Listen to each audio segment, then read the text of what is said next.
প্রিয় ভিউয়ার্স, আমি এখন পদ্মার পাড়ে।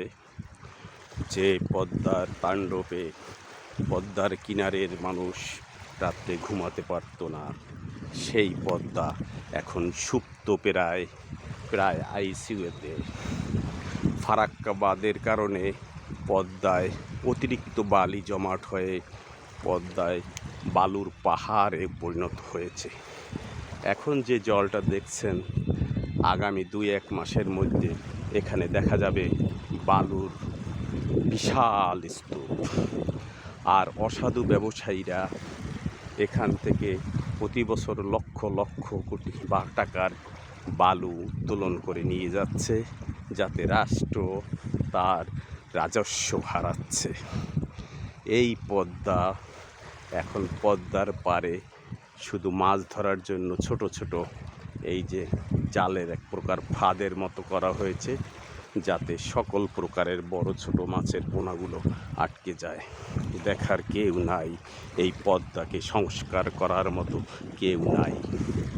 একে বাঁচানোর জন্য এখন একমাত্র বাংলাদেশের পথ এনটি ফারাক্কা বাঁধ তৈরি করা এবং এখানে একটি জলাধার নির্মাণ করা। আমাদের এই পদ্মা নদী বাংলাদেশকে দিয়েছে অনেক বিশাল সুনাম।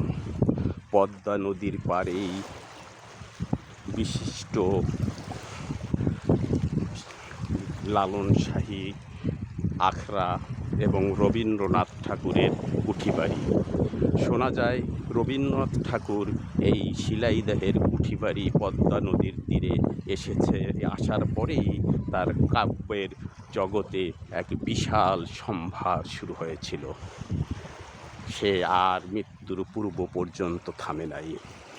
পদ্মা নদীকে নিয়ে অনেক কবি, লেখক, সাহিত্যিক অনেক লিখেছেন।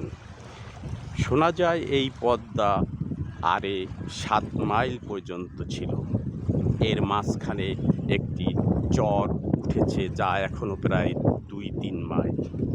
এই চরের উপারেও পদ্মার অংশ আছে। আমরা পদ্মাকে বাঁচাতে পারিনি। পদ্মা এখনও বাঁচবে যদি সঠিক সিদ্ধান্ত নেওয়া হয়। শুধু ভিউয়ার্স দেখেন পদ্মার ঘোলা পানি।